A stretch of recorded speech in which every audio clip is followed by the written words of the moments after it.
இளையராஜாவுடன் 10 வருஷமா பேசுவதில்லை. காரணம் வைரமுத்து. கங்கை அமரன் பகீர்.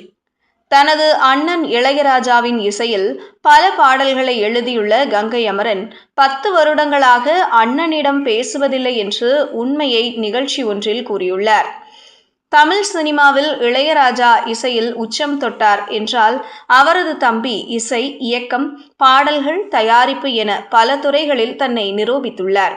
தனது அண்ணன் இளையராஜாவின் இசையில் பல பாடல்களை எழுதியுள்ள கங்கை அமரன் 10 வருடங்களாக அண்ணனிடம் பேசுவதில்லை என்று உண்மையை நிகழ்ச்சி ஒன்றில் கூறியுள்ளார். இதுகுறித்து பேசிய அவர், அண்ணனுக்கும் எனக்கும் சண்டை வந்திருக்கிறது. சில இடங்களில் வெளிப்படையாக திட்டிவிடுவேன். அதனால் என்னை விட்டுவிட்டார். நான் அவரிடம் 10 வருடமாக பேசுவதே இல்லை. நான் அவருக்கு பாடல் எழுதியதில்லை. அந்த நேரத்தில்தான் வைரமுத்து இடத்தை பிடித்து விட்டார். வைரமுத்து வந்தவுடன் எனக்கு சந்தர்ப்பங்கள் குறைய ஆரம்பித்தது. என் புத்தகம் ஒன்று ஜனவரி மாதம் வெளியாகிறது. ஹிந்து பத்திரிகையில் வெளியிடுகிறார்கள். என் திரைப்பட பாடல்களில் மட்டும் இதுவரைக்கும் என் கையில் கிடைத்திருக்கிறது. 1200 பாடல் கிடைத்திருக்கிறது. அனைத்திற்கும் இளையராஜா இசைதான். அதே சமயம் வைரமுத்து வரவில்லை என்றால் எனக்கு எவ்வளவு பாட்டு கிடைத்திருக்கும்? நன்றாக யோசித்து பாருங்கள். அது நல்ல விஷயம்தான். புதியவர்களை அறிமுகப்படுத்த வேண்டும் என்று நினைக்கிறோம். ஆனால் அவர்கள் வந்தவுடன் நான் வந்த பின்னால்தான் அவருக்கு முகவரி தெரிய ஆரம்பித்தது என்று சொல்கிறார்கள். அவர் எப்போது அவ்வாறு பேசத் தொடங்கினாரோ அப்போதே என் மனதில் பட்டது. ஆனால் யாரையும் காட்டிக் கொடுக்கும் வேலையை செய்யக்கூடாது.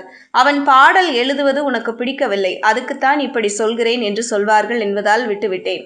அது அவருக்கே தெரியவில்லை. இதுதான் காரணம். பல இடங்களில் போய் இளையராஜா என்ற ஒரு இசையமைப்பாளன் வளர்ந்து வருகிறான்.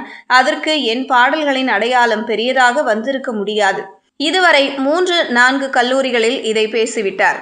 இது பற்றி அண்ணன் இதுவரைக்கும் சொல்லவே இல்லை. ஆனால் நான் சொல்கிறேன், வைரமுத்துவும் இளையராஜா ஏன் சேரவில்லை என்று சொல்லிக் கொண்டு இருக்கிறேன். அவர் தன்னைத்தானே உயர்த்தி கொண்டு பேசுகிறார். இன்று ராமர் பற்றி பேசுகிறார், அன்று ஆண்டாள் பற்றி பேசினார். எல்லாம் மாற்று கருத்தா பேசினால்தான் பாப்புலர் ஆக முடியும் என்று நினைக்கிறார். எம்.ஆர். ராதா சரியாக பேசினார். எம்.ஆர். ராதா பேசினால் நல்ல நியாயமாக இருக்கும். அந்த மாதிரி இயல்பில் யாருமே இல்லை.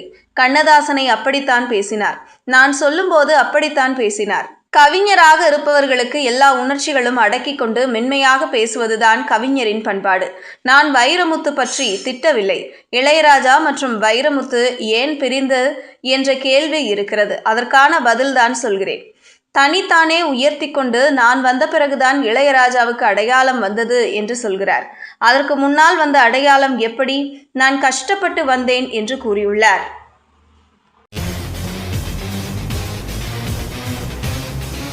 செய்திகளை உடனுக்குடனும் துல்லியமாகவும் தெரிந்து கொள்ள நியூஸ் 10 தமிழ் சேனலை பின்தொடருங்கள்.